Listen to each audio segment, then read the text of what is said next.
It was an overcast sky with gray clouds. People with disabilities and their families celebrate the passage of the Americans with Disabilities Act.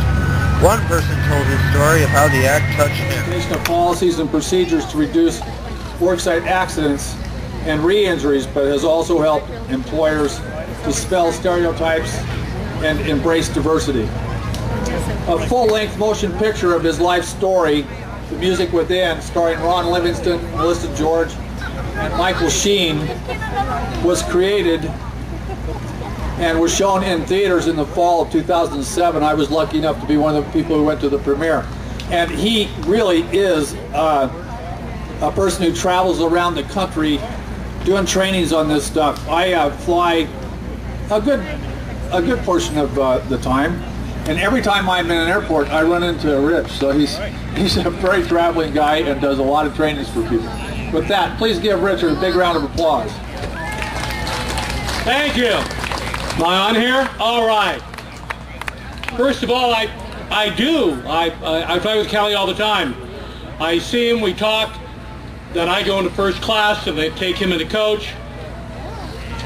But I always send him back my beer. I am so thrilled when I came in and I saw all of you around the Capitol, and I saw all of you holding police tape, crime scene tape. I have not seen so many people with disabilities covered with so much crime scene tape since we surrounded the White House and Ronald Reagan had us all arrested. I asked a parent of an adult child with a disability how the financial crisis would affect the future of those with disabilities. Hello, we are here with Phyllis Reff and Diana Abrams. And I had some questions about today about disability issues for the viewers today, the viewers and listeners. Question number 4.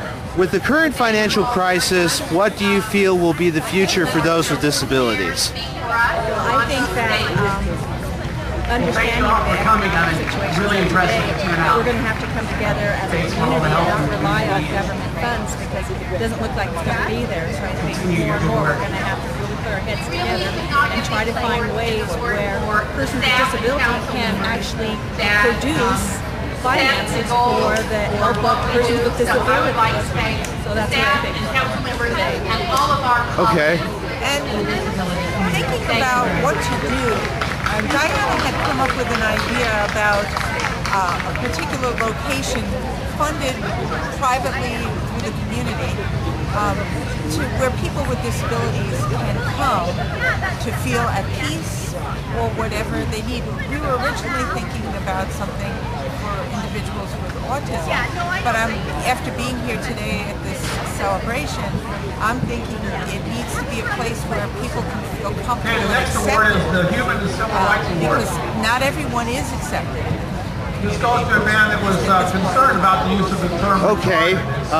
Question number 5.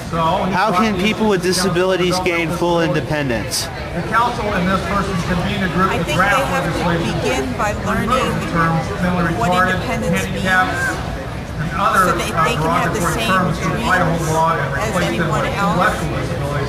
I believe that, oh, you guys can... The draft was introduced in 2010 and passed in 2000. I believe that there's a lack of awareness with what there is out there. That they really it was publicly recognized in a public signing by Governor Otter anyone else, but they don't know how to treat This law makes a statement that determines or demeans people with disabilities. And question number 7. How important is the celebration?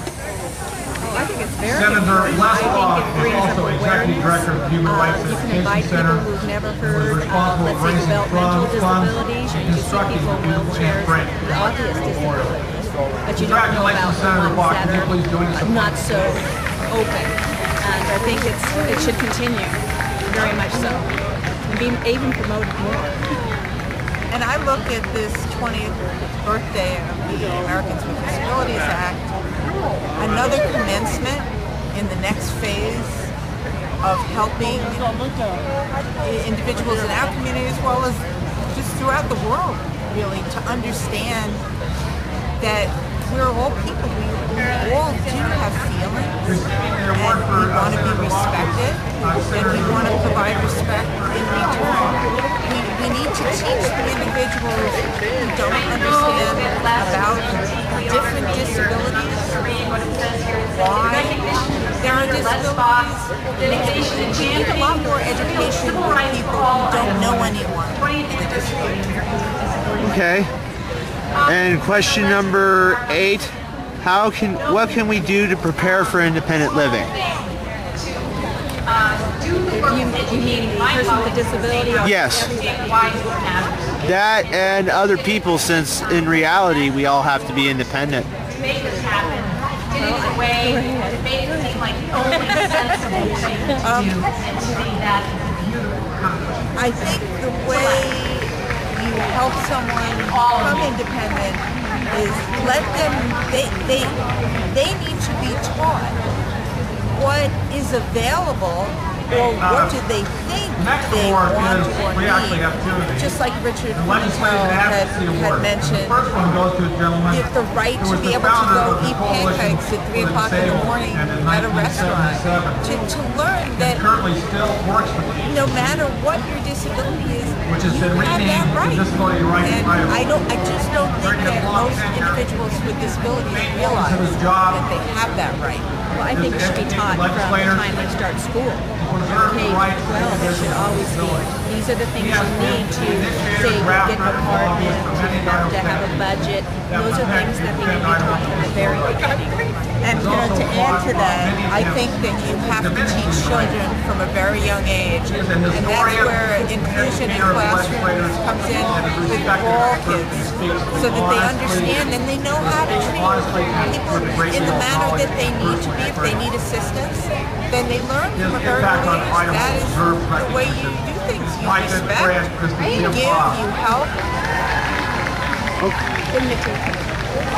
Okay, and the last question is, why is it important, in your opinion, to stay involved? Because we're people, we're human beings. We need to love one another. I mean, if we don't have each other, what do we got? It's just, everyone is so amazing. Whether you have a disability or not, it's just, you're amazing. I'm so happy that I stay involved and get to meet wonderful people. I can't grow without them. You just gotta stay involved. With me, it's a drive that I can't quash in any way. I believe there are endless reasons to stay involved. Things will never be solved in my lifetime. We have to keep going. We have to keep teaching. We have to make things right, and we have to bring about justice, which is probably my most important cause right now. Justice and the laws and the way people are treated. Thank you for your time. This has been Mark Reinhardt for the Acoustic Freeze Channel and Got Consent Podcast. Bobby Ball, the Executive Director of the Americans with Disabilities Act Task Force, explained to Channel 7 News the meaning and purpose